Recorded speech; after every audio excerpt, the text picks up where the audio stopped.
প্রত্যেকটা সন্তান দুনিয়াতে ভূমিষ্ঠ হয় ইসলামের ফিতরত নিয়া, ইসলামের মেজাজ নিয়া, ইসলামের যে ইচ্ছা, যে ব্যাপার ইসলামের অনুযায়ী সে জন্মগ্রহণ করে ভূমিষ্ঠ হয়। ফাআবাওয়াহু ইউহাব্বিদানিহি, অতঃপর তার মা বাবা হয়তো তাকে ইহুদি বানায় দেয়, আও ইউনাসসিরানিহি, অথবা তাকে খ্রিস্টান বানায় দেয়, আও ইউমাজ্জিসানিহি, অথবা তাকে অগ্নিপূজক বানায় দেয়। এই হাদিস দ্বারা মুহাদ্দিসিনে কেরাম ব্যাখ্যা করেছেন, এই হাদিস দ্বারা ব্যাখ্যা করেছেন যেহেতু প্রত্যেকটা সন্তান ফিতরতের উপর জন্মগ্রহণ করে, অর্থাৎ প্রত্যেকটা সন্তান নামাজ পড়ার আগ্রহ নিয়ে জন্মগ্রহণ করে, প্রত্যেকটা সন্তান পর্দা করার আগ্রহ নিয়ে জন্মগ্রহণ করে, প্রত্যেকটা সন্তান আল্লাহ তাআলাকে পরিপূর্ণ মানার ইচ্ছা নিয়ে জন্মগ্রহণ করে, প্রত্যেকটা সন্তান নবীর ইতাআতের উপর জন্মগ্রহণ করে। ফাআবাওয়াহু ইউহাব্বিদানিহি, অর্থাৎ এরপরে তার মা বাবা ওই সন্তানকে নামাজ থেকে সরায় দেয়। কে সরায় দেয়? সে তো নামাজ নিয়ে আসছিল, সে নামাজ থেকে সরলো কেন? কে সরাইছে? সে তো রোজা নিয়ে আসছিল, সরাইলো কে? সে তো ইসলাম নিয়ে আসছিল, সরাইলো কে বলেন? মা বাবা সরাই দিছে।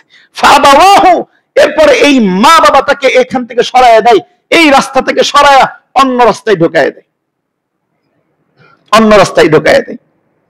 মা বাবা বড় কঠিন ব্যাপার। সন্তান ছিল সঠিক পথে, সন্তান আসল রাস্তায় ছিল, আর সন্তানকে আপনি সরায় দিলেন, সন্তানকে দিন থেকে বিমুখ করলেন, সন্তানকে নামাজ থেকে সরায় দিলেন, সন্তানকে দুনিয়ার ভিতরে ঢোকায় দিলেন। এই জন্য আপনাকে আল্লাহ তাআলার দরবারে পাকড়াও হতে হবে। কেমন পাকড়াও? নরমাল পাকড়াও না। শুরুতে বলছিলাম 3টা মামলা কঠিন হবে, এর মধ্যে অন্যতম মামলা হবে বাবা মার বিরুদ্ধে সন্তানের মামলা।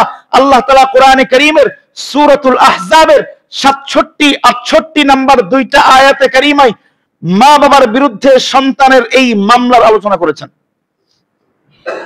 সন্তান কিয়ামতের দিন বলবে, যখন এই সন্তান যখন দুনিয়াতে নামাজ না পড়ার কারণে, কোরআন না শিখার কারণে, দিন না শিখার কারণে, দিন না বোঝার কারণে যেহেতু বিপদগামী হয়েছে, আল্লাহ তাআলা যখন কিয়ামতের দিন তাকে জাহান্নামের ফয়সালা দিবেন, তখন এই সন্তান ওই যে মা বাবার বিরুদ্ধে মামলা করবে। ওয়াকালু রব্বানা ইন্না আতা'না সাদাতানা, মালিক আমরা তো আমাদের মুরব্বিদের অনুসরণ করছি, আতা'না সাদাতানা, আমাদের মা বাবা যেটা বলছে সেটাই করছি, মা বাবা যা শিখাইছে সেটাই শিখছি, মা বাবা যেই পথে চলতে বলছে সেই পথেই চলছি। ইন্না আতা'না সাদাতানা ওয়া কুবারানা ফাআদাল্লুনা সাবিলা, এরা আমাদেরকে বিপদগামী করছে। কে করছে? কে করছে? ফাআদাল্লুনা সাবিলা, এই মা বাবা আমাদেরকে বিপদগামী করছে, আমার বড় ভাই আমাকে বিপদগামী করছে, আমার দাদা ওয়া কুবারানা, আমাদের মুরব্বি মানে আমার দাদা, আমার নানা, আমার চাচা, আমার মামা, আমার ফুফা, আমার খালু, আমার খালা, আমার মুরব্বি যারা ছিল, আমার মা বাবা যারা ছিল, ফাআদাল্লুনা সাবিলা, এরা আমাকে, এরা আমাদেরকে, আমাদের সমস্ত ভাই বোনদেরকে বিপদগামী করছে। এখন কি করা লাগবে? কি করা লাগবে? বিচার কি করা লাগবে? এই সন্তান, আপনার আদরের সন্তান, যেই সন্তান এক বেলা না খাইলে আপনার মেজাজ ঠিক থাকে না, যেই সন্তানের একদিন ঘুম না হইলে আপনার মেজাজ ঠিক থাকে না, যেই সন্তান একটু জ্বর আসলে আপনার প্রেসারের কোনো অন্ত থাকে না, এই সন্তান কিয়ামতের ময়দানে বলবে রব্বানা আতিহিম যিফাইনি মিনাল আযাব, মালিক আজকে যেহেতু এই মা বাবা আমাকে দিন শিখায় নাই, এই মা বাবা আমাকে কোরআন শিখায় নাই, আমার কোরআন শিখার পথে এই মা বাবা যেহেতু বাধা ছিল, অতএব রব্বানা আতিহিম যিফাইনি মিনাল আযাব, আজকে এই মা বাবাকে ডাবল শাস্তি দেওয়া লাগবে। কোরআনের আয়াত বলতেছি, ব্যাখ্যা বলতেছি না। উলামায়ে কেরাম এখানে আছেন, হাফেজে কোরআন আছেন। যিফাইনি মিনাল আযাব, আযাবের ডাবল করতে হবে, ডাবল। বলেন মামলা করতেছে কে? একটু কথা বলেন, কে করতেছে? কার বিরুদ্ধে? কেন? কোরআন শিখাই নাই, দিন শিখাই নাই, নামাজ শিখাই নাই। এজন্য সন্তান কি বলতেছে? আতিহিম যিফাইনি মিনাল আযাব, ডাবল শাস্তি দেওয়া লাগবে। ডাবল শাস্তি দিলেই হবে না, মালিক ওয়াল আনহুম লানান কাবীরা, আপনার পক্ষ থেকে তাদেরকে মহান অভিশাপ করতে হবে। এই মা বাবার বিরুদ্ধে আপনি রবের পক্ষ থেকে অভিশাপ করতে হবে, অভিশাপ দিতে হবে, অভিশাপ।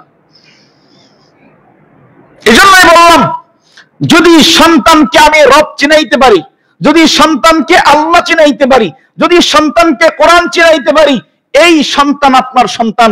যদি সন্তানকে আল্লাহ চিনাইতে না পারি, এই সন্তানকে কোরআন চিনাইতে না পারি, এই সন্তানকে যদি দিন শিখাইতে না পারি, নামাজ শিখাইতে না পারি, এই সন্তান কখনো আপনার ছিল না, কখনো থাকবে না।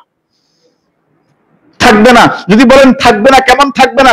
শুধু থাকবে না তা না, আল্লাহ তাআলা সূরাতুল আবাসার মধ্যে বলেন, ইয়াউমা ইয়াফিরুল মারউ মিন আখিহি ওয়া উম্মিহি ওয়া আবিহি ওয়া সাহিবাতিহি ওয়া বানি। আল্লাহ তাআলা আয়াতে কারিমার মধ্যে বলেন, এই সন্তান কিয়ামতের ময়দানে আপনার বিরুদ্ধে মামলা কইরা আপনার থেকে ভাগবে। মামলা তো করবেই, আপনার বিরুদ্ধে মামলা করার পর এখান থেকে পলায়ন করবে যদি আপনি কোনো কিছু চান, যদি আপনি কিছু চান। এজন্য ইয়াউমা ইয়াফিরুল মারউ মিন আখিহি ওয়া উম্মিহি ওয়া আবিহি, মানুষ তার ভাই থেকে পালাবে, তার মা থেকে পালাবে, তার বাবা থেকে পালাবে, বাবা তার সন্তান থেকে পালাবে, বাবা তার স্ত্রী থেকেও পলায়া যাবে। কারণ এই সন্তানটা আপনি সঠিক শিক্ষা দেন নাই। হ্যাঁ, যদি সন্তানকে সঠিক শিক্ষা দিতেন, যদি দিন শিক্ষা দিতেন, যদি দিনই শিক্ষায় শিক্ষিত বানাতেন, যদি তাকে নামাজের আমেল বানাতেন, যদি তাকে দিনই শিক্ষার প্রত্যেকটা স্তরে তাকে উন্নত করতেন, এই সন্তান কিয়ামতে আপনাকে ছেড়ে পালাবে তো দূরস্থান। এই সন্তান আল্লাহ তাআলার কাছে, আল্লাহর হাবিব বলেন, যেই সন্তান নেককার হবে, যেই সন্তান আল্লাহ তাআলার কাছের হবে, এই সন্তান কিয়ামতের ময়দানে আল্লাহ তাআলার সামনে বুক টান করে দাঁড়ায় যাবে, মালিক আমার জন্য জান্নাতের ঘোষণা হয়েছে। যেই মা বাবার মাধ্যমে আমি দুনিয়াতে গেছিলাম, যেই মা বাবা আমাকে দুনিয়াতে আপনার পরিচয় শিখিয়েছিলেন, যেই মা বাবা আমাকে আপনার দুনিয়াতে আপনার কোরআনের তালিম দিয়েছিলেন, আজকে ওই মা বাবাকে জাহান্নামে রেখে আমি আপনার বান্দা জান্নাতে যাব না। প্রত্যেকটা সন্তান দুনিয়াতে ভূমিষ্ঠ হয় ইসলামের ফিতরত নিয়া, ইসলামের মেজাজ নিয়া, ইসলামের যে ইচ্ছা, যে ব্যাপার, ইসলামের অনুযায়ী সে জন্মগ্রহণ করে, ভূমিষ্ঠ হয়। ফাআবাওয়াহু ইউহাব্বিদানিহি, অতঃপর তার মা বাবা হয়তো তাকে ইহুদি বানায় দেয়, আও ইউনাসসিরানিহি, অথবা তাকে খ্রিস্টান বানায় দেয়, আও ইউমাজ্জিসানিহি, অথবা তাকে অগ্নিপূজক বানায় দেয়। এই হাদিস দ্বারা মুহাদ্দিসিনে কেরাম ব্যাখ্যা করেছেন, এই হাদিস দ্বারা ব্যাখ্যা করেছেন, যেহেতু প্রত্যেকটা সন্তান ফিতরতের উপর জন্মগ্রহণ করে, অর্থাৎ প্রত্যেকটা সন্তান নামাজ পড়ার আগ্রহ নিয়ে জন্মগ্রহণ করে, প্রত্যেকটা সন্তান পর্দা করার আগ্রহ নিয়ে জন্মগ্রহণ করে, প্রত্যেকটা সন্তান আল্লাহ তাআলাকে পরিপূর্ণ মানার ইচ্ছা নিয়ে জন্মগ্রহণ করে, প্রত্যেকটা সন্তান নবীর ইতাআতের উপর জন্মগ্রহণ করে। ফাআবাওয়াহু ইউহাব্বিদানিহি, অতঃপর এরপরে তার মা বাবা ওই সন্তানকে নামাজ থেকে সরায় দেয়। কে সরায় দেয়? সে তো নামাজ নিয়ে আসছিল, সে নামাজ থেকে সরলো কেন? কে সরাইছে? সে তো রোজা নিয়ে আসছিল, সরাইলো কে? সে তো ইসলাম নিয়ে আসছিল, সরাইলো কে? বলেন। মা বাবা সরাই দিছে। ফাআবাওয়াহু, এরপরে এই মা বাবা তাকে এখান থেকে সরায় দেয়, এই রাস্তা থেকে সরায়া অন্য রাস্তায় ঢোকায় দেয়, অন্য রাস্তায় ঢোকায় দেয়। মা বাবা বড় কঠিন ব্যাপার। সন্তান ছিল সঠিক পথে, সন্তান আসল রাস্তায় ছিল, আর সন্তানকে আপনি সরায় দিলেন, সন্তানকে দিন থেকে বিমুখ করলেন, সন্তানকে নামাজ থেকে সরায় দিলেন, সন্তানকে দুনিয়ার ভিতরে ঢোকায় দিলেন। এই জন্য আপনাকে আল্লাহ তাআলার দরবারে পাকড়াও হতে হবে। কেমন পাকড়াও? নরমাল পাকড়াও না। শুরুতে বলছিলাম তিনটা মামলা কঠিন হবে, এর মধ্যে অন্যতম মামলা হবে বাবা মার বিরুদ্ধে সন্তানের মামলা।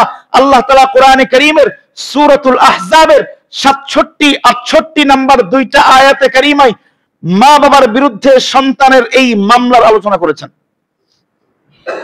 সন্তান কিয়ামতের দিন বলবে, যখন এই সন্তান যখন দুনিয়াতে নামাজ না পড়ার কারণে, কোরআন না শিখার কারণে, দিন না শিখার কারণে, দিন না বোঝার কারণে যেহেতু বিপদগামী হয়েছে, আল্লাহ তাআলা যখন কিয়ামতের দিন তাকে জাহান্নামের ফয়সালা দিবেন, তখন এই সন্তান ওই যে মা বাবার বিরুদ্ধে মামলা করবে। ওয়াকালু রব্বানা ইন্না আতা'না সাদাতানা, মালিক আমরা তো আমাদের মুরব্বিদের অনুসরণ করছি, আতা'না সাদাতানা, আমাদের মা বাবা যেটা বলছে সেটাই করছি, মা বাবা যা শিখাইছে সেটাই শিখছি, মা বাবা যেই পথে চলতে বলছে সেই পথেই চলছি।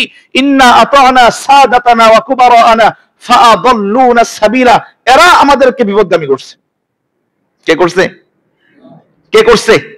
ফাআদাল্লুনা সাবিলা, এই মা বাবা আমাদেরকে বিপদগামী করছে, আমার বড় ভাই আমাকে বিপদগামী করছে, আমার দাদা ওয়া কুবারানা, আমাদের মুরব্বি মানে আমার দাদা, আমার নানা, আমার চাচা, আমার মামা, আমার ফুফা, আমার খালু, আমার খালা, আমার মুরব্বি যারা ছিল, আমার মা বাবা যারা ছিল, ফাআদাল্লুনা সাবিলা, এরা আমাদেরকে, আমাদের সমস্ত ভাই বোনদেরকে বিপদগামী করছে। এখন কি করা লাগবে? কি করা লাগবে? বিচার কি করা লাগবে? এই সন্তান, আপনার আদরের সন্তান, যেই সন্তান এক বেলা না খাইলে আপনার মেজাজ ঠিক থাকে না, যেই সন্তানের একদিন ঘুম না হইলে আপনার মেজাজ ঠিক থাকে না, যেই সন্তান একটু জ্বর আসলে আপনার প্রেসারের কোনো অন্ত থাকে না, এই সন্তান কিয়ামতের ময়দানে বলবে, রব্বানা আতিহিম যিফাইনি মিনাল আযাব। মালিক, আজকে যেহেতু এই মা বাবা আমাকে দিন শিখায় নাই, এই মা বাবা আমাকে কোরআন শিখায় নাই, আমার কোরআন শিখার পথে এই মা বাবা যেহেতু বাধা ছিল, অতএব রব্বানা আতিহিম যিফাইনি মিনাল আযাব, আজকে এই মা বাবাকে ডাবল শাস্তি দেওয়া লাগবে। কোরআনের আয়াত বলতেছি, ব্যাখ্যা বলতেছি না। উলামায়ে কেরাম এখানে আছেন, হাফেজে কোরআন আছেন। যিফাইনি মিনাল আযাব, আযাবের ডাবল করতে হবে, ডাবল। বলেন মামলা করতেছে কে? একটু কথা বলেন, কে করতেছে? কার বিরুদ্ধে? কেন? কোরআন শিখাই নাই, দিন শিখাই নাই, নামাজ শিখাই নাই। এজন্য সন্তান কি বলতেছে? আতিহিম যিফাইনি মিনাল আযাব, ডাবল শাস্তি দেওয়া লাগবে। ডাবল শাস্তি দিলেই হবে না, মালিক ওয়াল আনহুম লানান কাবীরা, আপনার পক্ষ থেকে তাদেরকে মহান অভিশাপ করতে হবে। এই মা বাবার বিরুদ্ধে আপনি রবের পক্ষ থেকে অভিশাপ করতে হবে, অভিশাপ দিতে হবে, অভিশাপ। এজন্যই বললাম, যদি সন্তানকে আমি রব চিনাইতে পারি, যদি সন্তানকে আল্লাহ চিনাইতে পারি, যদি সন্তানকে কোরআন চিনাইতে পারি, এই সন্তান আপনার সন্তান। যদি সন্তানকে আল্লাহ চিনাইতে না পারি, এই সন্তানকে কোরআন চিনাইতে না পারি, এই সন্তানকে যদি দিন শিখাইতে না পারি, নামাজ শিখাইতে না পারি, এই সন্তান কখনো আপনার ছিল না, কখনো থাকবে না, থাকবে না। যদি বলেন থাকবে না, কেমন থাকবে না? শুধু থাকবে না তা না, আল্লাহ তাআলা সূরাতুল আবাসার মধ্যে বলেন, ইয়াউমা ইয়াফিরুল মারউ মিন আখিহি ওয়া উম্মিহি ওয়া আবিহি ওয়া সাহিবাতিহি ওয়া বানি। আল্লাহ তাআলা আয়াতে কারিমার মধ্যে বলেন, এই সন্তান কিয়ামতের ময়দানে আপনার বিরুদ্ধে মামলা কইরা আপনার থেকে ভাগবে। মামলা তো করবেই, আপনার বিরুদ্ধে মামলা করার পর এখান থেকে পলায়ন করবে, যদি আপনি কোনো কিছু চান, যদি আপনি কিছু চান। এজন্য ইয়াউমা ইয়াফিরুল মারউ মিন আখিহি ওয়া উম্মিহি ওয়া আবিহি, মানুষ তার ভাই থেকে পালাবে, তার মা থেকে পালাবে, তার বাবা থেকে পালাবে, বাবা তার সন্তান থেকে পালাবে, বাবা তার স্ত্রী থেকেও পালায়া যাবে। কারণ এই সন্তানটা আপনি সঠিক শিক্ষা দেন নাই। হ্যাঁ, যদি সন্তানকে সঠিক শিক্ষা দিতেন, যদি দিন শিক্ষা দিতেন, যদি দিনই শিক্ষায় শিক্ষিত বানাতেন, যদি তাকে নামাজের আমেল বানাতেন, যদি তাকে দিনই শিক্ষার প্রত্যেকটা স্তরে তাকে উন্নত করতেন, এই সন্তান কিয়ামতে আপনাকে ছেড়ে পালাবে তো দূরস্থান। এই সন্তান আল্লাহ তাআলার কাছে, আল্লাহর হাবিব বলেন, যেই সন্তান নেককার হবে, যেই সন্তান আল্লাহ তাআলার কাছের হবে, এই সন্তান কিয়ামতের ময়দানে আল্লাহ তাআলার সামনে বুক টান করে দাঁড়ায় যাবে, মালিক আমার জন্য জান্নাতের ঘোষণা হয়েছে। যেই মা বাবার মাধ্যমে আমি দুনিয়াতে গেছিলাম, যেই মা বাবা আমাকে দুনিয়াতে আপনার পরিচয় শিখিয়েছিলেন, যেই মা বাবা আমাকে আপনার দুনিয়াতে আপনার কোরআনের তালিম দিয়েছিলেন, আজকে ওই মা বাবাকে জাহান্নামে রেখে আমি আপনার বান্দা জান্নাতে যাব না। বিসমিল্লাহির রহমানির রহিম। ومن الناس من يقول ربنا آتنا في الدنيا وما له في الآخرة من خلاق ومنهم من يقول ربنا آتنا في الدنيا الدنيا حسنة وفي الآخرة حسنة وقنا عذاب النار. قال النبي صلى الله عليه وسلم: كل مولود يولد على الفطرة فأبواه يهودانه أو ينصرانه أو يمجسانه أو كما قال النبي عليه الصلاة والسلام. صدق الله العظيم وصدق رسوله النبي الكريم ونحن على ذلك لمن الشاهدين والشاكرين والذاكرين والحمد لله رب العالمين. সকলে মুহাব্বতের সাথে রাসূলের শানে দরুদ পড়ি। আল্লাহুম্মা সাল্লি আলা মুহাম্মাদ ওয়া আলা আলি মুহাম্মাদ كما صليت على إبراهيم وعلى آل إبراهيم إنك حميد مجيد. اللهم بارك على محمد وعلى آل محمد كما باركت على إبراهيم وعلى آل إبراهيم إنك حميد مجيد. اللهم صل على سيدنا ونبينا وشفيعنا وحبيبنا ومولانا محمدا عبده ورسوله صلى الله تعالى عليه وعلى آله وأصحابه وبارك وسلم.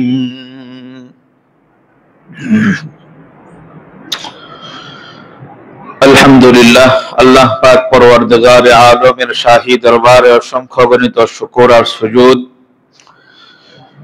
যে মহান রব্বে করিম দীর্ঘ এক সপ্তাহ পর জুমার দিন জুমার মসজিদে আসার বসার সুযোগ করে দিয়েছেন। জুমার পূর্বে কোরআন ও হাদিস থেকে অল্প কিছু সময় কিছু কথা বলা এবং শোনার মতো সুযোগ দান করেছেন, তৌফিক এনায়েত করেছেন। এজন্য দিলের গভীর থেকে রব্বে করিমকে শুকরিয়া জানাই, চিৎকার মেরে বলি আলহামদুলিল্লাহ।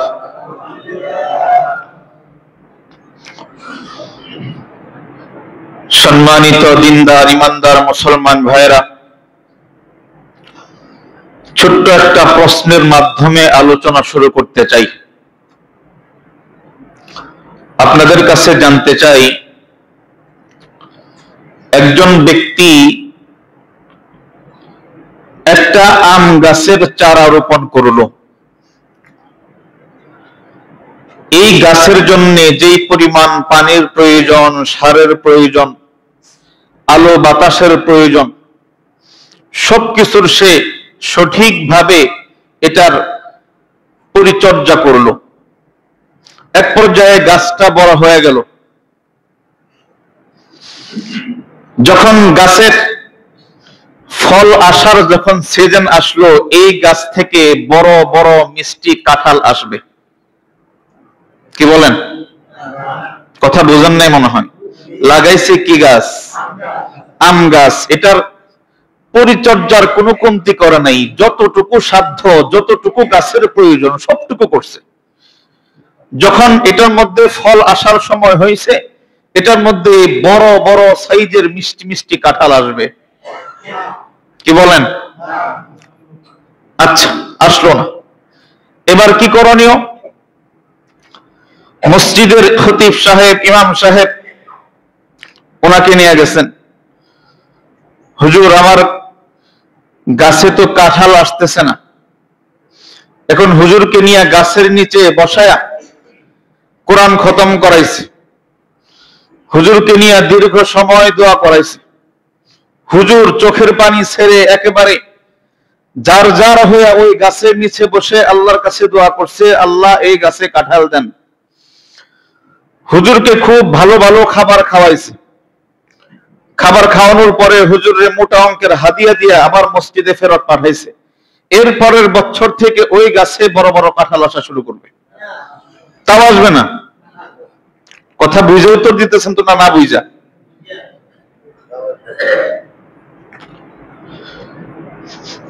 হুজুর দিয়ে দোয়া করানোর পরে তো অন্তত কাঁঠাল আসার দরকার ছিল, তাও আসবে না।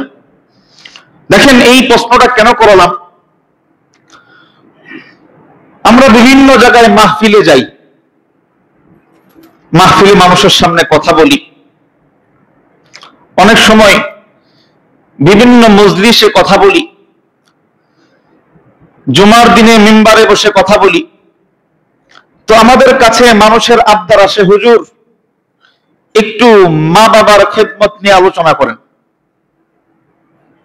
মা বাবার খেদমত নিয়ে আলোচনা করেন। হুজুর সন্তানটা কথা শুনে না, হুজুর সন্তানটা অবাধ্য, হুজুর সন্তানটা আমাদেরকে মানতে চায় না, হুজুর সন্তানটা নেশাগ্রস্ত হয়ে গেছে, একটু সন্তানের জন্য একটু ওয়াজ করেন, সন্তানের জন্য একটু দোয়া করেন। আরে লাগাইছে তো কাঁঠাল আম গাছ,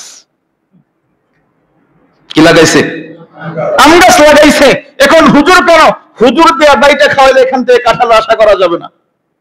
আপনি শুরুতে ভুল করছেন, শুরুতে ভুল করছেন, গাছ লাগানোর সময় ভুল করছেন।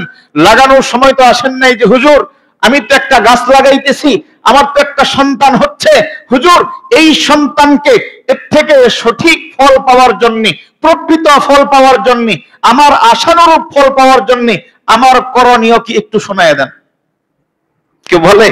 কখনো শুনছেন যে হুজুর সন্তানের জন্য আমাদের করণীয় কি একটু ওয়াজ করেন? এটা শুনছেন কখনো হুজুরকে বলে? আমি শুনি নাই, আমাকে কেউ বলে নাই। অনেক মাহফিলে যাই, গেলেই হুজুর সন্তান বাবা মার খেদমত করতে চায় না, বাবা মা নিয়ে একটু আলোচনা করেন। কানের মধ্যে এসে লাগাই দেয় আস্তে করে, হুজুর একটু মা বাবা নিয়ে আলোচনা করেন। কখনো বলে না সন্তান নিয়ে আলোচনা করেন।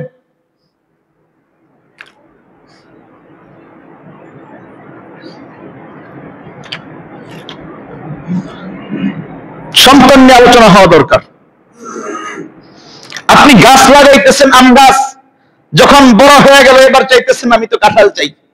যখন কাঁঠাল আসতেছে না হুজুর নিয়ে দোয়া করাইতেছেন, জুমাই জুমাই দোয়া, হুজুর আমার সন্তানের জন্য দোয়া করেন। হুজুর যদি সারা জিন্দেগি দোয়া করে, কিয়ামত পর্যন্ত দোয়া চলবে, ওই আম গাছে কাঁঠাল আসবে না। ঠিক এই সন্তানও কখনো ভালো হবে না, হুজুরের দোয়ায় কাজ হবে না। আপনি ফর্মুলাতে ভুল করছেন। কথা বুঝাইতে পারছি? এজন্য ফর্মুলা আগে মানতে হবে। আমরা কি করি? একটা বাবা মার দায়িত্ব কখন থেকে শুরু হয়? সন্তান যেদিন থেকে মায়ের গর্ভে আসে, যেদিন মা বুঝতে পারে, বাবা জানতে পারে তার স্ত্রীর গর্ভে সন্তান আসতেছে, সন্তানের সুসংবাদ যেদিন পায়, ঠিক ওই মুহূর্ত থেকে ওই বাবার, ওই মুহূর্ত থেকে ওই মায়ের এই সন্তানের জন্য হক, সন্তানের অধিকার, সন্তানের জন্য দায়িত্ব তাদের উপর চেপে আসে। আমরা দায়িত্ব বলতে কি বুঝি জানেন? আমরা দায়িত্ব বলতে বুঝি যে এই যে সন্তান আসতেছে, যখন বাবা শুনে যে আমার স্ত্রীর গর্ভে আমার সন্তান আসতেছে, তখন বাবা দায়িত্ব বলতে বুঝে সিজারের টাকা জমাইতে হবে। বুঝেন নাই আমার কথা? বাবা দায়িত্ব বলতে কি বুঝে? সন্তান আসতেছে, সিজারের টাকা জমাইতে হবে, আর অতিরিক্ত ভাঙা যাবে না, আর অজাহাত্য খরচ করা যাবে না, এখন থেকে সিজারের জন্য টাকা জমাইতে হবে। আর যখন সন্তান হয়, যখন সন্তান দুনিয়াতে আসে, তখন বাবা মা দায়িত্ব বলতে বুঝে এই সন্তানের ছবি তুলে তুলে গোটা দুনিয়ায় ছড়ায় দেওয়া লাগবে, প্রত্যেকটা প্রবাসীর ফোনে ফোনে পৌঁছায় দেওয়া লাগবে, প্রত্যেকটা আত্মীয় স্বজনের ফোনে ফোনে পৌঁছায় দেওয়া লাগবে, সিজারে বাচ্চা হয়েছে দোয়া করেন। রাগ করতেছেন? আমাদের বাস্তবতা বলতেছি, আমাদের ঘরোয়া কথা না, আমাদের বাস্তবতা বলতেছি। অথচ আল্লাহ তাআলা যেদিন থেকে সন্তান আসবে, যদি আরেকটু আগে বলি সন্তান আসবে সেদিন থেকে না, যেদিন থেকে আপনি বিবাহের ইচ্ছা করেছেন, যেই দিন থেকে আপনি বিবাহের নিয়ত করেছেন, ওই দিন থেকে সন্তানের অধিকার, সন্তানের হক নিয়ে আল্লাহ তাআলা আপনাকে দায়িত্ব দিয়েছেন। ওই দিন থেকে, যেদিন থেকে বিবাহের নিয়ত করেছেন। এটা অনেক আলোচনা দীর্ঘ হয়ে যাবে।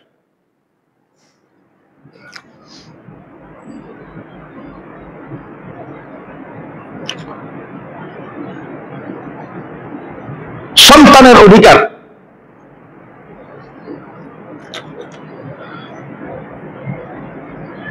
কিয়ামতের ময়দানে আমাদের বিরুদ্ধে, বান্দাদের বিরুদ্ধে যতগুলো মামলা হবে, মামলা বোঝেন তো, অভিযোগ দায়ের হবে আমাদের বিরুদ্ধে, যতগুলো মামলা হবে আমাদের বিরুদ্ধে, এর মধ্যে 3টা মামলা হবে বড় মারাত্মক মামলা। কয়টা মামলা? 3টা মামলা বড় মারাত্মক হবে। 1 নম্বর, উম্মতের বিরুদ্ধে নবীদের মামলা বড় মারাত্মক হবে। আমার কথা বুঝতেছেন? একটু হা হো বললেন, মাথা ঝুঁকায়েন, না হয় বুঝি যে আমি বলতেছি, আমি বুঝতেছি, আপনারা কেউ বুঝতেছেন না। 1 নম্বর মামলা যেটা বড় কঠিন হবে, ঘোরতর হবে, উম্মতের বিরুদ্ধে নবীর মামলা বড় কঠিন হবে। 2 নম্বর, রূহের বিরুদ্ধে অঙ্গ প্রত্যঙ্গের মামলা বড় কঠিন হবে। বিস্তারিত আরেকদিন বলবো ইনশাআল্লাহ।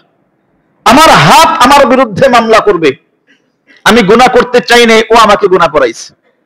আমার চোখ আমার বিরুদ্ধে মামলা করবে, আমার কান আমার বিরুদ্ধে মামলা করবে, আমার পা আমার বিরুদ্ধে মামলা করবে, আমার দিমাগ আমার বিরুদ্ধে মামলা করবে, আমার জবান আমার বিরুদ্ধে মামলা করবে। এই মামলাটা বড় কঠিন হবে। 3 নম্বর, যেই মামলাটা বড় কঠিন হবে, মারাত্মক হবে, এই ধরনের 3 নম্বর মামলা হলো বাবা মার বিরুদ্ধে সন্তানের মামলা।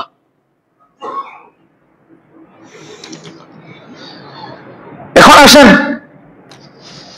এত কঠিন কেন, আর বাবা মার দায়িত্বটা কি, এটা বোঝার জন্য একটা অঙ্ক বোঝা লাগবে। আপনাদের মনোযোগ ঠিক আছে তো? মনোযোগ ঠিক না থাকলে আমার সাথে যদি কথা না বলেন আমি বুঝবো যে বুঝতেছেন না। একটু সময় একটু কথা বলবেন, যেহেতু অঙ্কের ব্যাপার। উদাহরণস্বরূপ বুঝেন, আমার একটা সন্তান আছে, ছেলে সন্তান। তো আমার এই সন্তানের সাথে আমার যে সম্পর্ক, বলেন আমার সাথে আমার ছেলের সম্পর্ক আছে, আমার ছেলের সাথে আমার রবের সম্পর্ক আছে না নাই? এই যে সম্পর্ক, এই সম্পর্ক 3টা ভাগে ভাগ করা যায়। যেটা আমার সাথে আমার ছেলের সম্পর্ক, আমার ছেলের সাথে আমার রবের সম্পর্ক, এই সম্পর্কগুলা 3টা ভাগে ভাগ করা যায়। 1 নম্বর সম্পর্ক, আমি খুব সংক্ষেপে, খুব সূক্ষ্মভাবে বোঝানোর চেষ্টা করব, আপনারা খুব মনোযোগ দিয়ে শুনবেন, বুঝবেন, এবং বুঝলে হা হো বলবেন ইনশাআল্লাহ। তো একটা সন্তানের সাথে বাবা মার যেরকম 3টা সম্পর্ক হয়, একটা সন্তানের সাথে রবেরও মৌলিক 3টা সম্পর্ক হয়। 1 নম্বর সম্পর্ক, বলেন একটা সন্তানের জন্য তার বাবার সাথে সম্পর্ক এটা আগে, নাকি সন্তানের সাথে রবের, আল্লাহ এবং বান্দার সম্পর্ক এটা আগে? মাশাআল্লাহ, আল্লাহের সাথে তার বান্দার সম্পর্ক এটা হলো আগে। কেমন আগে? হাদিসের মধ্যে নবীজি বলেছেন, আল্লাহ তাআলা যখন বাবা আদম আলাইহিস সালাতু ওয়াস সালামকে সৃষ্টি করলেন, আদম আলাইহিস সালাতু ওয়াস সালামকে সৃষ্টি করার পরে আল্লাহ তাআলা আদম আলাইহিস সালাতু ওয়াস সালামের সামনে আল্লাহ তাআলার কুদরতি 2টা হাত এভাবে ধরলেন, তুমি কোনটা চাও? আদম আলাইহিস সালাম আল্লাহ তাআলার ডান হাত ধরলেন, আমি এটা চাই। নবীজি হাদিসের মধ্যে বলেন, আল্লাহ তাআলার 2টা হাতই ডান হাত, বলি সুবহানাল্লাহ। 2টা হাতই কি হাত? ডান হাত। তো আল্লাহ তাআলা আদম আলাইহিস সালাম ডান হাত নির্বাচন করার পরে ডান হাত এভাবে প্রসারিত করলেন। দেখলেন আদম আলাইহিস সালাম দেখলেন আল্লাহ তাআলার কুদরতি হাতের মধ্যে অসংখ্য অগণিত এই যে ছোট্ট ছোট্ট পানি দেখা যায়, কিরার মতো দেখা যায়, অনেক অসংখ্য। আদম আলাইহিস সালাম বললেন, মালিক এগুলা কি? আল্লাহ তাআলা জানায় দিলেন, এগুলা তোমার ঔরসজাত সন্তান। কিয়ামত পর্যন্ত দুনিয়াতে তোমার ঔরসে যে সন্তানগুলো আসবে, এই সবগুলা সন্তানের রূহ এখানে অবস্থিত। তাহলে বলেন, আমি আপনি জন্ম হয়েছি তো মাত্র 50 বছর আগে, 7 বছর আগে, সর্বোচ্চ 100 বছর আগে।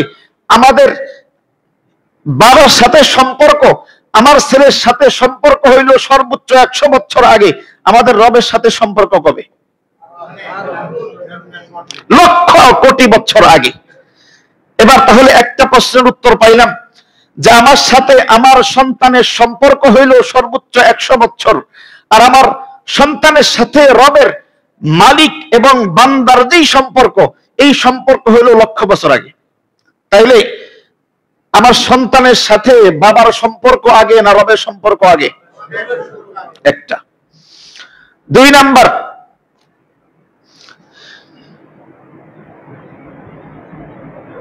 এই সন্তানের কাছে আমি যেমন বড় শ্রেষ্ঠত্ব, আমি যেমন মর্যাদার মালিক, মর্যাদার অধিকারী, আমার রব এই সন্তানের কাছে মালিক হিসাবে মর্যাদার অধিকারী। এবার এটা তো সহজ প্রশ্ন, বলেন এই সন্তানের জন্য আমি বাবা হিসাবে আমি বেশি মর্যাদা আর অধিকার রাখি, নাকি আমার আল্লাহ বেশি মর্যাদার অধিকার রাখে? এটার বিস্তারিত বললো অনেক দূর, শুধু 2টা প্রশ্ন জানলাম। 3 নাম্বার প্রশ্ন, এটা আরো গুরুত্বপূর্ণ। আমরা বললাম আল্লাহ তাআলার সাথে আমার সন্তানের সম্পর্ক বেশি বড়, আল্লাহ তাআলার সাথে আমার সন্তানের সম্পর্ক বেশি আগের। এবার আসি, আমার সাথে আমার সন্তানের সম্পর্ক মেয়াদ কি বেশি, না আমার সন্তানের সাথে রবের সম্পর্কের মেয়াদ বেশি? মেয়াদ কতদিন? আমার সাথে আমার সন্তানের সম্পর্কের মেয়াদ সর্বোচ্চ মৃত্যু পর্যন্ত। সর্বোচ্চ মৃত্যু পর্যন্ত। কারো তো আরো আগেই শেষ হয়ে যায়, শেষ হয় না? দেখবেন বিয়ের পরেও অনেক সময় বাবার সাথে সন্তানের সম্পর্ক শেষ হয়ে যায়, বিয়ের পরেই শেষ। মৃত্যু তো অনেক দূর। যদি সত্যিকার সম্পর্ক টিকে, তারপরেও সর্বোচ্চ ম্যাক্সিমাম সন্তানের সাথে বাবার সম্পর্ক হইল মৃত্যু পর্যন্ত। আর এই সন্তানের সাথে রবের সম্পর্ক কত দূর? মৃত্যু পর্যন্ত, নাকি কবর পর্যন্ত, নাকি হাসর পর্যন্ত, নাকি পুলসিরাত পর্যন্ত, নাকি মিজানের পাল্লা পর্যন্ত, নাকি জান্নাত জাহান্নাম পর্যন্ত? এবার বলেন জান্নাত কতদিন মেয়াদের? আমি একটা কথার দিকে নিয়ে যে কথা বুঝতেছেন আমার, জান্নাতের মেয়াদ কত? কয় বছরের চুক্তি? কয় যুগের? না না, যার কোনো সীমা নাই। খালিদিনা ফিহা, যেখানে চিরস্থায়ী ভাবে মানুষ থাকবে, যার কোনো অন্ত নাই, যার কোনো শেষ নাই, এরকম ঠিকানার নাম হইল জান্নাত। এবার বলেন জান্নাতে যখন আমি আপনি যাব, ওইখানে রবের সাথে আমি বান্দার সম্পর্ক থাকবে কি থাকবে না? তার মানে বোঝা গেল, যেহেতু রবের সাথে জান্নাতে যাওয়ার পরেও সম্পর্ক থাকবে, জান্নাত যেহেতু চিরস্থায়ী, অতএব বোঝা গেল আমার সাথে আমার রবের সম্পর্ক চিরস্থায়ী, আর আমার বাবার সাথে আমার সম্পর্ক সর্বোচ্চ কবর পর্যন্ত। তাইলে 3টা সম্পর্ক। 1 নাম্বার সম্পর্ক বাবা আর রবের মধ্যে, বড়কে পাইলাম বড় রব। 2য় সম্পর্ক বাবা আর রবের মধ্যে, আগেকে পাইলাম রব। 3 নাম্বার বাবা আর রবের মধ্যে পরে শেষ ঠিকানা চিরস্থায়ীকে পাইলাম রব। সবকিছু যেহেতু রব, আমি কে? আমার কোলে কেন? এটাও তো একটা প্রশ্ন। আমি কে? সবকিছুই রব, আগেও রব, পরেও রব, বড় রব, সব রব। আমি কে? আমার কাছে আমার কোলে আমার সন্তান কেন? আল্লাহ তাআলার হাবিব সাল্লাল্লাহু আলাইহি ওয়াসাল্লাম জানায় দেন, তোমার কোলে তোমার সন্তান হলো রবের পক্ষ থেকে আমানত। কি এটা? আমানত। আগেও রব, পরেও রব, সর্বদা রব। আমার কাছে যে মাঝখানের 50 বছর, 60 বছর, সর্বোচ্চ 100 বছর, এই সন্তানটা আমার কোলে 100 বছরের আমানত। এবার আসেন এই আমানতের মাধ্যমে আরেকটু সামনে গিয়া মৌলিক আলোচনায় যাব। এই আমানত আল্লাহ কেন দিলেন? আমাদের লাভ কি, ফায়দা কি? এই সন্তান দিয়া আল্লাহ তাআলা আমাদেরকে সন্তান দিয়েছেন, এখানে দুজনেরই লাভ। আমার কোলে আমার সন্তান আসায় যেমনি ভাবে আমার সন্তানের লাভ, আমার কোলে আমার সন্তান আসায় তেমনি ভাবে আমারও লাভ। কেমনে? আমার সন্তানের লাভ তো একেবারে সহজ। আমার সন্তান আমার কোলে আসছে, যখন সে নড়াচড়া করতে পারে না তখন তাকে আমি কোলে নিয়ে চলি। যখন সে খাবারের ব্যবস্থা নাই, খাবার খাইতে পারে না, তখন আমি তাকে খাওয়াই দেই, তো তার লাভ।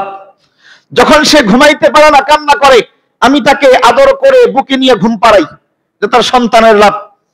যখন সন্তানের কোনো কামাই রোজগারের ব্যবস্থা নাই, আমি নিজে কষ্ট করে পরিশ্রম করে কামাই রোজগার করে সন্তানকে খাওয়াই, এটা কার লাভ? সন্তানের লাভ।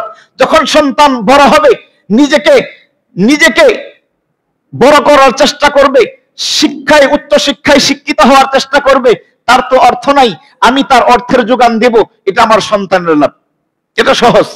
আমার লাভ কি এটা বোঝার জন্য একটা উদাহরণ বুঝেন।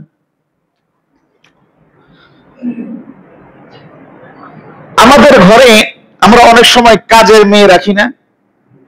কাজের মেয়ে রাখি, কাজের মেয়েও রান্না করে। আমাদের ঘরের বিবি, আমাদের ঘরের মা, তিনিও রান্না করেন, করেন কিনা? দুইজনই। কাজের মেয়ের বেতন মাসে 5,000 10,000 টাকা। আমার ঘরের বিবির বেতন কত? কে কয় টাকা বেতন দেন একটু দেখি? কেউ বেতন দেন স্ত্রীকে? 1,000 টাকাও দেন না। আমরা কেউ বেতন দেই? বেতন দেই না। কারণ হইল ওই যে পরের ঘরের মহিলা, ওই যে পরের ঘরের যেই লোকটা যাকে আমি আমার ঘরের রান্নার জন্য রাখছি, এই সংসারটা ওই মহিলার না, এই সংসারটা তার ভিন্ন, তার সংসার অন্য জায়গায়, এটা আমার সংসার।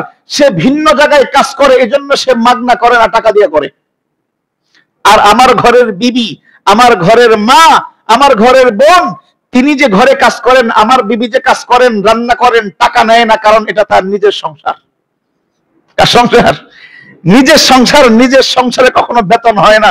ও মুসলমান, যদি আমার সন্তান এটা যদি আমার হইতো, যদি আমানত না হইতো, যদি বলতাম এটা আমার জিনিস, তাহলে এটার কোনো বিনিময় হইতো না। বুঝেন নাই কথা? এটা আল্লাহর আমানত, এটা আল্লাহর জিনিস, আল্লাহর বান্দা।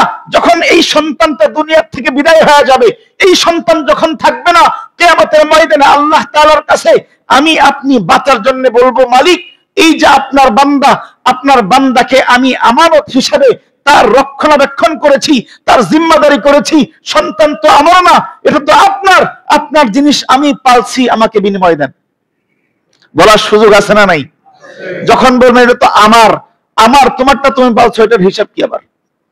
এজন্যই তো রাসূল আকরাম সাল্লাল্লাহু আলাইহি ওয়াসাল্লাম বলেছেন, আরে ছেলে তো অনেক পরে, কোন সন্তান, কোন বান্দা, কোন উম্মত যদি মেয়ে সন্তানকে, একটা মেয়ে সন্তানকে যদি আল্লাহ তাআলার ইচ্ছা অনুযায়ী, রাসূলের আদর্শ অনুযায়ী যদি সন্তানকে লালন পালন করে, আল্লাহর হাবিব সুসংবাদ শোনায় দিয়েছেন, ওই কন্যার বাবার জন্য আল্লাহ তাআলার কিয়ামতের ময়দানে একটা মহান জান্নাত বরাদ্দ দিয়ে রাখবেন। কারণ আল্লাহর আমানত আপনি পালছেন।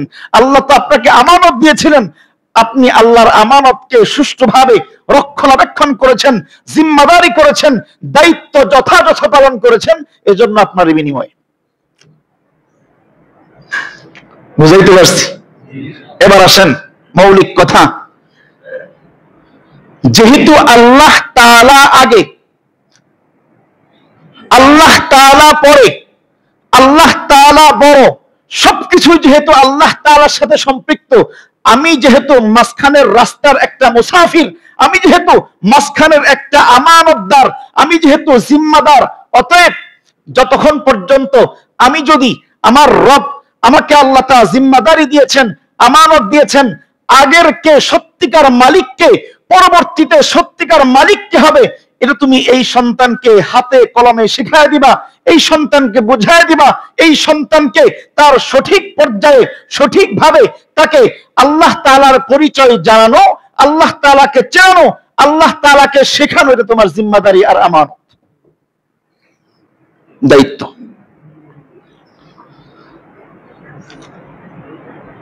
আল্লাহ তাআলা কোরআনে কারীমের মধ্যে কোরআনে কারীমের মধ্যে ইরশাদ করেছেন, وَقَضَى رَبُّكَ أَلَّا تَعْبُدُوا إِلَّا إِيَّاهُ وَبِالْوَالِدَيْنِ إِحْسَانًا। আল্লাহ তাআলা বলতেছেন, আল্লাহ তাআলার চূড়ান্ত সিদ্ধান্ত হইল আল্লাহ তা'বুদু ইল্লা ইয়্যাহু, এক নাম্বার জিম্মাদারি, তুমি আল্লাহ তাআলা ছাড়া অন্য কারো ইবাদত করতে পারবে না। 2 নাম্বার, পিতা মাতার সাথে সৎ আচরণ করা লাগবে। এই আয়াত বুঝে থাকলে বলেন, এখানে আল্লাহ তাআলার গোলামি, আল্লাহ তাআলার পরিচয় আগে নাকি মা বাবার খেদমত আগে? আগে কি? আল্লাহ তা'বুদু ইল্লা ইয়্যাহ, তুমি আল্লাহ তাআলা ছাড়া কারো ইবাদত করতে পারবে না। ওয়াবিল ওয়ালিদাইনি ইহসানা, এরপরে তুমি তোমার পিতা মাতার সাথে সৎ আচরণ করো। আল্লাহ তাআলার কিতাবের মধ্যে আমাদেরকে বোঝাচ্ছেন যে যতক্ষণ পর্যন্ত, যেহেতু মৌলিক সম্পর্ক রবের সাথে, আগের সম্পর্ক রবের সাথে, মৌলিক সম্পর্ক রবের সাথে, পরের সম্পর্ক রবের সাথে, অতএব তোমাকে আগে সন্তানকে রব চিনাইতে হবে। যদি তুমি রব চিনাইতে পারো, এই সন্তান কখনো তোমার অবাধ্যতা করতে পারে না। রব চিনাইতে হবে, আগে কি চিনাইতে হবে? রব চিনাইতে হবে। যেই মা বাবা তার সন্তানকে রব চিনায়, ওই সন্তান কখনো মা বাবাকে ভুলে না। যেই মা বাবা তার সন্তানকে রব না চিনাবে, আল্লাহ তা'বুদু ইল্লা ইয়্যাহু ওয়া বিল ওয়ালিদাইনি ইহসানা, মা বাবা সন্তানকে রব না চিনায়া যখন নিজের খেদমতের আশা করে, তখন আম গাছ লাগায়া কাঁঠালের আশা করে। আম গাছ লাগায়া কাঁঠালের আশা। রবকে না চিনায়া, রবের সম্পর্ক মৌলিক, সেই মৌলিক সম্পর্ক না চিনায়া লাফ দিয়ে আমি আমার খেদমত চাই, ওই মা বাবা খেদমত চাইতে চাইতে মুখে ফেনা তুলতে পারে। ওই মা বাবা মসজিদের ইমাম সাহেবকে দিয়া, খতিব সাহেবকে দিয়া গোটা জিন্দেগি দোয়া করাইতে পারে। ওই সন্তান কখনো মা বাবার সত্যিকার খাদেম হইতে পারে না। এটা সহজ হিসাব, সহজ অঙ্ক, সহজ সমীকরণ। এটা বুঝতে বিজ্ঞানী হওয়া লাগে না। মূল চিনাইতে হবে। এজন্য একেবারে দিলের মধ্যে খোদাই করে লিখে ফেলতে পারেন, দিলের মধ্যে খোদাই করে নেন, কপালের মধ্যে সিদ দিয়া খোদাই করে লেখেন, যতক্ষণ পর্যন্ত সন্তানকে, যেই সন্তানকে আল্লাহ না চিনাবো, যেই সন্তানকে আমি রবের মৌলিক পরিচয় না চিনাবো, যেই সন্তানকে আমি আল্লাহ তাআলার ইচ্ছার শিক্ষা না দেব, ওই সন্তান আমার না, ওই সন্তান আমার থাকবে না। আর যেই মা বাবা সন্তানকে আল্লাহ তাআলার পরিচয় চিনাবে, আল্লাহ তাআলার হাকিকত চিনাবে, আল্লাহ তাআলার ইচ্ছাকে চিনাবে, ওই সন্তান, ওই মা বাবার কতদিন পর্যন্ত?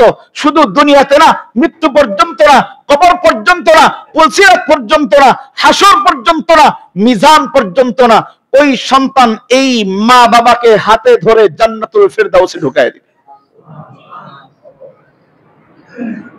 জান্নাতে ঢুকায় দিবে। হযরত আবু হুরায়রা রাদিয়াল্লাহু তাআলা আনহু, নবীজির বিশিষ্ট সাহাবী, বিখ্যাত সাহাবী হযরত আবু হুরায়রা রাদিয়াল্লাহু তাআলা আনহু, বড় দামি সাহাবী। ওনার নামের সাথে একটা মজার গল্প আছে। একদিন আবু হুরায়রা রাদিয়াল্লাহু তাআলা আনহু, ওনার নাম, মৌলিক নাম আব্দুর রহমান ইবনে সখর। এই আব্দুর রহমান ইবনে সখর রাদিয়াল্লাহু তাআলা আনহু একদিন নবীজির দরবারে গেছেন। নবীজির দরবারে বসা, হঠাৎ করে এই যে হাতা, আমরা যে হাতা পরি না, এই হাতার ভিতর থেকে ছোট্ট একটা বিড়ালের বাচ্চা বের হয়ে দৌড় দিছে। মানে উনি হাতার ভিতরে কি নিয়ে আসছিলেন? বিড়ালের বাচ্চা। খুব মহব্বত করতেন বিড়ালের বাচ্চা। উনি এই হাতার ভিতরে নিয়ে বসে থাকতেন, আদর করতেন। তো নবীজির সামনে এই বিড়ালের বাচ্চা এখান থেকে বের হয়েছে। হুরাইরাতুন অর্থ বিড়ালের বাচ্চা, আবু অর্থ বাবা। নবীজি মজাক করে আদর করে বলছেন, এই আবু হুরাইরা, কিরে বিড়ালের বাপ। আমরা বলি না অনেক সময়, কিরে বিড়ালের বাপ। আবু হুরায়রা রাদিয়াল্লাহু তাআলা আনহু, আব্দুর রহমান ইবনে সখর রাদিয়াল্লাহু তাআলা আনহু, উনি ওই দিন থেকে সাহাবায়ে কেরামদেরকে ঘোষণা দিয়ে দিয়েছেন, এই সাহাবীরা শোনো, যেহেতু আমার নবীর জবান থেকে আবু হুরায়রা বিড়ালের বাপ বের হইছে, আজকে থেকে আমার নাম আব্দুর রহমান না, আজকে থেকে আমার নাম আবু হুরায়রা বিড়ালের বাপ। বলেন না সুবহানাল্লাহ। সাহাবায়ে কেরাম নবীজির কথাকে কিভাবে গুরুত্ব দিতেন। মজাকের কথা নবীজি একটু তামাশা করছেন, মজার ছলে বলছেন আবু হুরায়রা, উনি ওনার নিজের নাম রেখে ফেলছেন আবু হুরায়রা।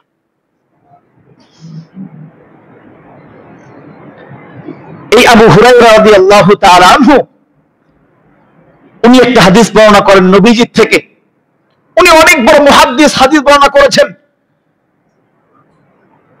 যত সাহাবী সবচাইতে বেশি যেই সাহাবায়ে কেরাম হাদিস বর্ণনা করেছেন তাদের মধ্যে অন্যতম হলেন হযরত আবু হুরায়রা রাদিয়াল্লাহু তাআলা। উনি একাই 5374টা হাদিস বর্ণনা করেছেন। এই সাহাবী আবু হুরায়রা রাদিয়াল্লাহু তাআলা হাদিসের মধ্যে বলেন, তিনি নবীজি থেকে শুনেছেন, নবীজি বলেছেন কুল্লু মাউলুদিন ইউলাদু আলাল ফিতরাহ। হযরত আবু হুরায়রা রাদিয়াল্লাহু তাআলা বলেন, নবীজি বলেছেন প্রত্যেকটা সন্তান যখন দুনিয়াতে আসে আলাল ফিতরাহ আই আল ফিতরাতিল ইসলাম, অর্থাৎ প্রত্যেকটা সন্তান দুনিয়াতে ভূমিষ্ঠ হয় ইসলামের ফিতরত নিয়া, ইসলামের মেজাজ নিয়া, ইসলামের যেই ইচ্ছা, যেই ব্যাপার ইসলামের অনুযায়ী সে জন্মগ্রহণ করে ভূমিষ্ঠ হয়। ফাআবাওয়াহু ইউহাব্বিদানিহি, অতঃপর তার মা বাবা হয়তো তাকে ইহুদি বানায় দেয়, আও ইউনাসসিরানিহি, অথবা তাকে খ্রিস্টান বানায় দেয়, আও ইউমাজ্জিসানিহি, অথবা তাকে অগ্নিপূজক বানায় দেয়। এই হাদিস দ্বারা মুহাদ্দিসিনে কেরাম ব্যাখ্যা করেছেন, এই হাদিস দ্বারা ব্যাখ্যা করেছেন যেহেতু প্রত্যেকটা সন্তান ফিতরতের উপর জন্মগ্রহণ করে, অর্থাৎ প্রত্যেকটা সন্তান নামাজ পড়ার আগ্রহ নিয়ে জন্মগ্রহণ করে, প্রত্যেকটা সন্তান পর্দা করার আগ্রহ নিয়ে জন্মগ্রহণ করে, প্রত্যেকটা সন্তান আল্লাহ তাআলাকে পরিপূর্ণ মানার ইচ্ছা নিয়ে জন্মগ্রহণ করে, প্রত্যেকটা সন্তান নবীর ইতাআতের উপর জন্মগ্রহণ করে। ফাআবাওয়াহু ইউহাব্বিদানিহি, অর্থাৎ এরপরে তার মা বাবা ওই সন্তানকে নামাজ থেকে সরায় দেয়। কে সরায় দেয়? সে তো নামাজ নিয়ে আসছিল, সে নামাজ থেকে সরলো কেন? কে সরাইছে? সে তো রোজা নিয়ে আসছিল, সরাইলো কে? সে তো ইসলাম নিয়ে আসছিল, সরাইলো কে বলেন? মা বাবা সরাই দিছে। ফাবাওয়াহু, এরপরে এই মা বাবা তাকে এখান থেকে সরায় দেয়, এই রাস্তা থেকে সরায়া অন্য রাস্তায় ঢোকায় দেয়, অন্য রাস্তায় ঢোকায় দেয়। মা বাবা বড় কঠিন ব্যাপার। সন্তান ছিল সঠিক পথে, সন্তান আসল রাস্তায় ছিল, আর সন্তানকে আপনি সরায় দিলেন, সন্তানকে দিন থেকে বিমুখ করলেন, সন্তানকে নামাজ থেকে সরায় দিলেন, সন্তানকে দুনিয়ার ভিতরে ঢুকায় দিলেন। এই জন্য আপনাকে আল্লাহ তাআলার দরবারে পাকড়াও হতে হবে। কেমন পাকড়াও? নরমাল পাকড়াও না। শুরুতে বলছিলাম 3টা মামলা কঠিন হবে, এর মধ্যে অন্যতম মামলা হবে বাবা মার বিরুদ্ধে সন্তানের মামলা। আল্লাহ তাআলা কোরআনে কারীমের সূরাতুল আহজাবের 67-68 নাম্বার 2টা আয়াতে কারীমায় মা বাবার বিরুদ্ধে সন্তানের এই মামলার আলোচনা করেছেন। সন্তান কিয়ামতের দিন বলবে, যখন এই সন্তান যখন দুনিয়াতে নামাজ না পড়ার কারণে, কোরআন না শিখার কারণে, দিন না শিখার কারণে, দিন না বোঝার কারণে যেহেতু বিপদগামী হয়েছে, আল্লাহ তাআলা যখন কিয়ামতের দিন তাকে জাহান্নামের ফয়সালা দিবেন, তখন এই সন্তান ওই যে মা বাবার বিরুদ্ধে মামলা করবে। ওয়াকালু রব্বানা ইন্না আতা'না সাদাতানা, মালিক আমরা তো আমাদের মুরব্বিদের অনুসরণ করছি, আতা'না সাদাতানা, আমাদের মা বাবা যেটা বলছে সেটাই করছি, মা বাবা যা শিখাইছে সেটাই শিখছি, মা বাবা যেই পথে চলতে বলছে সেই পথেই চলছি। ইন্না আতা'না সাদাতানা ওয়া কুবারানা ফাআদাল্লুনা সাবিলা, এরা আমাদেরকে বিপদগামী করছে। কে করছে? কে করছে? ফাআদাল্লুনা সাবিলা, এই মা বাবা আমাদেরকে বিপদগামী করছে, আমার বড় ভাই আমাকে বিপদগামী করছে, আমার দাদা ওয়া কুবারানা, আমাদের মুরব্বি মানে আমার দাদা, আমার নানা, আমার চাচা, আমার মামা, আমার ফুফা, আমার খালু, আমার খালা, আমার মুরব্বি যারা ছিল, আমার মা বাবা যারা ছিল, ফাআদাল্লুনা সাবিলা, এরা আমাকে, এরা আমাদেরকে, আমাদের সমস্ত ভাই বোনদেরকে বিপদগামী করছে। এখন কি করা লাগবে? কি করা লাগবে? বিচার কি করা লাগবে? এই সন্তান, আপনার আদরের সন্তান, যেই সন্তান এক বেলা না খাইলে আপনার মেজাজ ঠিক থাকে না, যেই সন্তানের একদিন ঘুম না হইলে আপনার মেজাজ ঠিক থাকে না, যেই সন্তান একটু জ্বর আসলে আপনার প্রেসারের কোনো অন্ত থাকে না, এই সন্তান কিয়ামতের ময়দানে বলবে রব্বানা আতিহিম যিফাইনি মিনাল আযাব, মালিক আজকে যেহেতু এই মা বাবা আমাকে দিন শিখায় নাই, এই মা বাবা আমাকে কোরআন শিখায় নাই, আমার কোরআন শিখার পথে এই মা বাবা যেহেতু বাধা ছিল, অতএব রব্বানা আতিহিম দিফাইনি মিনাল আযাব, আজকে এই মা বাবাকে ডাবল শাস্তি দেওয়া লাগবে। কোরআনের আয়াত বলতেছি, ব্যাখ্যা বলতেছি না। উলামায়ে কেরাম এখানে আছেন, হাফেজে কোরআন আছেন। দিফাইনি মিনাল আযাব, আযাবের ডাবল করতে হবে, ডাবল। বলেন মামলা করতেছে কে? একটু কথা বলেন, কে করতেছে? কার বিরুদ্ধে? কেন? কোরআন শিখাই নাই, দিন শিখাই নাই, নামাজ শিখাই নাই। এজন্য সন্তান কি বলতেছে? আতিহিম দিফাইনি মিনাল আযাব, ডাবল শাস্তি দেওয়া লাগবে। ডাবল শাস্তি দিলেই হবে না, মালিক ওয়াল আনহুম লানান কাবীরা, আপনার পক্ষ থেকে তাদেরকে মহান অভিশাপ করতে হবে। এই মা বাবার বিরুদ্ধে আপনি রবের পক্ষ থেকে অভিশাপ করতে হবে, অভিশাপ দিতে হবে, অভিশাপ। এজন্যই বললাম, যদি সন্তানকে আমি রব চিনাইতে পারি, যদি সন্তানকে আল্লাহ চিনাইতে পারি, যদি সন্তানকে কোরআন চিনাইতে পারি, এই সন্তান আপনার সন্তান। যদি সন্তানকে আল্লাহ চিনাইতে না পারি, এই সন্তানকে কোরআন চিনাইতে না পারি, এই সন্তানকে যদি দিন শিখাইতে না পারি, নামাজ শিখাইতে না পারি, এই সন্তান কখনো আপনার ছিল না, কখনো থাকবে না, থাকবে না। যদি বলেন থাকবে না, কেমন থাকবে না? শুধু থাকবে না তা না, আল্লাহ তাআলা সূরাতুল আবাসার মধ্যে বলেন, ইয়াউমা ইয়াফিরুল মারউ মিন আখিহি ওয়া উম্মিহি ওয়া আবিহি ওয়া সাহিবাতিহি ওয়া বানি। আল্লাহ তাআলা আয়াতে কারিমার মধ্যে বলেন, এই সন্তান কিয়ামতের ময়দানে আপনার বিরুদ্ধে মামলা কইরা আপনার থেকে ভাগবে। মামলা তো করবেই, আপনার বিরুদ্ধে মামলা করার পর এখান থেকে পলায়ন করবে, যদি আপনি কোনো কিছু চান, যদি আপনি কিছু চান। এজন্য ইয়াউমা ইয়াফিরুল মারউ মিন আখিহি ওয়া উম্মিহি ওয়া আবিহি, মানুষ তার ভাই থেকে পালাবে, তার মা থেকে পালাবে, তার বাবা থেকে পালাবে, বাবা তার সন্তান থেকে পালাবে, বাবা তার স্ত্রী থেকেও পালায়া যাবে। কারণ এই সন্তানটা আপনি সঠিক শিক্ষা দেন নাই।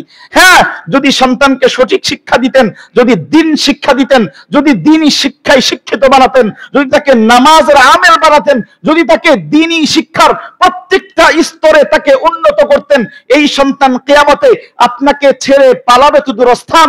এই সন্তান আল্লাহ তাআলার কাছে, আল্লাহর হাবিব বলেন, যেই সন্তান নেককার হবে, যেই সন্তান আল্লাহ তাআলার কাছের হবে, এই সন্তান কিয়ামতের ময়দানে আল্লাহ তাআলার সামনে বুক টান করে দাঁড়ায় যাবে, মালিক আমার জন্য জান্নাতের ঘোষণা হয়েছে। যেই মা বাবার মাধ্যমে আমি দুনিয়াতে গেছিলাম, যেই মা বাবা আমাকে দুনিয়াতে আপনার পরিচয় শিখিয়েছিলেন, যেই মা বাবা আমাকে আপনার দুনিয়াতে আপনার কোরআনের তালিম দিয়েছিলেন, আজকে ওই মা বাবাকে জাহান্নামে রেখে আমি আপনার বান্দা জান্নাতে যাব না। তার মানে মৌলিক কথা সেটাই, যদি সন্তানকে আসল শিক্ষা না দিতে পারেন, যদি দ্বীনি শিক্ষা না দিতে পারেন, যদি কোরআন শিক্ষা না দিতে পারেন, এই সন্তান আজকেও আপনার না, মরলেও আপনার না, কিয়ামতেও আপনার না, জান্নাতের ক্ষেত্রেও আপনার না। এই সন্তান আপনার শত্রু। এই সন্তান কি? আপনার শত্রু। আর যদি সন্তানকে ইসলামী শিক্ষায় শিক্ষিত করতে পারেন, সঠিক শিক্ষায় শিক্ষিত করতে পারেন, এই সন্তান আপনার, এই সন্তান কবরে আপনার, এই সন্তান হাসরে আপনার, এই সন্তান মিজানে আপনার, এই সন্তান আপনাকে জান্নাতে মেহমান বানায়া জান্নাতে একত্রে বসবাসের ব্যবস্থা করে দিবে। এই সন্তান আপনার।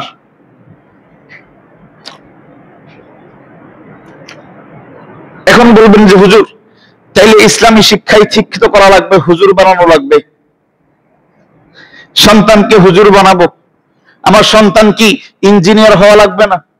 আমার সন্তানকে কি ডাক্তার বানাইতে পারবো না? তাইলে আর আমার সন্তানকে কি তাহলে বিজ্ঞানী বানাইতে পারবো না? আর এরকম পেরেশানি আছে না নাই? তাইলে কি আমি আমার সন্তানকে ডাক্তারি পড়াইতে পারবো না? আরে হ্যাঁ, পড়াইতে পারবেন। মুসলমানের সন্তান ডাক্তার হবে, দরকার আছে, দরকার আছে না নাই? মুসলমানের সন্তান ইঞ্জিনিয়ার হবে, দরকার আছে না নাই? মুসলমানের সন্তান প্লেন বানাবে, দরকার আছে না নাই? মুসলমানের সন্তান ড্রোন বানাবে, দরকার আছে না নাই? মুসলমানের সন্তান ইসলামী শিক্ষায় শিক্ষিত হবে, দুনিয়াবী শিক্ষায় শিক্ষিত হবে, রাষ্ট্র পরিচালনা করবে, আল্লাহ তাআলার বিধান দুনিয়াতে কায়েম করবে, দরকার আছে না নাই? তাইলে তো হিসাব মিললো না। আমার সন্তানকে দিনী শিক্ষায় শিক্ষিত করলে আবার ইঞ্জিনিয়ার বানাবো কেমনে? আরে ভাই, আপনি বুঝেন নাই, আপনি মনে করতেছেন দিনী শিক্ষায় শিক্ষিত মানে বড় আলেম বানানো, দিনী শিক্ষায় শিক্ষিত মানে বড় হাফেজ বানানো। আরে এটা তো নূরুন আলা নূর। হাফেজ বানাইতে পারলে তো নূরুন আলা নূর, আলেম বানাইতে পারলে তো নূরুন আলা নূর।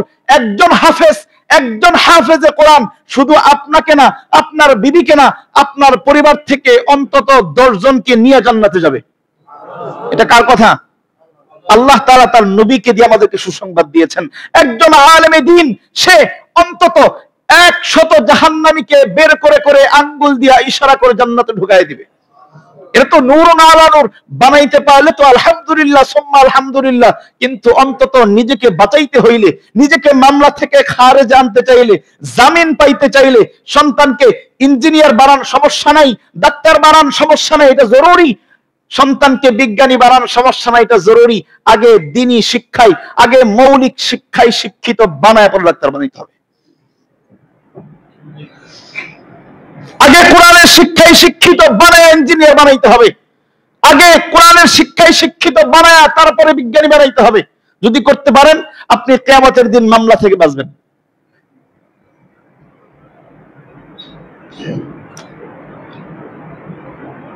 দেখবেন এখন তো আলহামদুলিল্লাহ দুনিয়া চেঞ্জ হয়ে গেছে। মানুষ দিন বুঝে, দিন আমল করার চেষ্টা করে, দিন বুঝার চেষ্টা করে। এই কিছুদিন আগেও দেখবেন মাদ্রাসায় যেই সন্তানরা পড়ে, 95% সন্তান ছিল গরিবের সন্তান। এখন না, এখন চেঞ্জ হয়েছে। এখন আরো পার্সেন্ট কমে আসবে। এখন অনেক বড় লোক, বিদেশে বাড়ি গাড়ি আছে, কিন্তু সন্তানটা মাদ্রাসায় পড়ায়, আছে না? এখন আলহামদুলিল্লাহ মানুষ দিন বুঝতেছে, মানুষের ভিতরে দিনের আগ্রহ পয়দা হইতেছে। ওলামায়ে কেরামের বয়ানের মাধ্যমে, দাওয়াতে তাবলীগের মাধ্যমে মানুষ এখন দিনের কাছাকাছি আসা শুরু করছে, আলহামদুলিল্লাহ। তো এক সময় ছিল মাদ্রাসাগুলোতে শুধু গরিবের সন্তান থাকতো, এখনো আছে অসংখ্য গরিবের সন্তানেরা মাদ্রাসায় পড়ে। এবার শেষ ফলাফল যদি আমরা হিসাব করি, যেহেতু সন্তানটা মাদ্রাসায় পড়াইছে মানে বাবা মা সন্তানকে আল্লাহ চিনাইছে। কি বলেন? মাদ্রাসায় পড়াইছে মানে মা বাবা সন্তানকে আল্লাহর পরিচয় চিনাইছে, মৌলিক দায়িত্ব পালন করছে। যেহেতু ওই গরিব সন্তানের মা বাবা তার মৌলিক দায়িত্ব পালন করছে, আল্লাহ তাআলার পরিচয় আগে শিখাইছে, কোরআনে কারীমের তালিম আগে শিখাইছে, নামাজের তালিম আগে শিখাইছে। দেখবেন বৃদ্ধ হওয়ার পরে ওই গরিবের মা বাবা কখনো বৃদ্ধাশ্রমে যায় নাই। কখনো দেখছেন গরিবের মা বাবা, হুজুরের মা বাবা বৃদ্ধাশ্রমে গিয়ে পড়ে আছে? ওই যে ধনীর দলাল, ওই যে বড় লোকের সন্তানটা মৌলিক শিক্ষা দেয় নাই, আল্লাহ তাআলার নিজামের বাহিরে চলছে, আল্লাহ তাআলার পরিচয় না চিনায়া, আল্লাহ তাআলার পরিচয় থেকে দূরে সরায়া, আল্লাহ তাআলার মৌলিক শিক্ষা থেকে দূরে সরায়া সন্তানকে বড় বড় ইঞ্জিনিয়ার বানাইছে, দেশের বাহিরে শিক্ষাই ব্যবস্থা করছে, তাকে বড় ডাক্তার বানাইছে। বৃদ্ধ হওয়ার পরে ওই মা বাবা, ওই সন্তান মা বাবাকে ওই বৃদ্ধাশ্রমে পাঠিয়ে দেয়। আমাদের সমাজে নাই এরকম? হিসাব সহজ, সন্তানকে মৌলিক দ্বীনি শিক্ষা দেয় নাই, সন্তানকে কোরআনের তালিম দেয় নাই। আল্লাহ তাআলা তাকে আগে আদেশ করছেন, আগে কোরআনের তালিম দাও। শেষ কথা, একটা ছোট্ট ঘটনা দিয়ে কথা শেষ করব।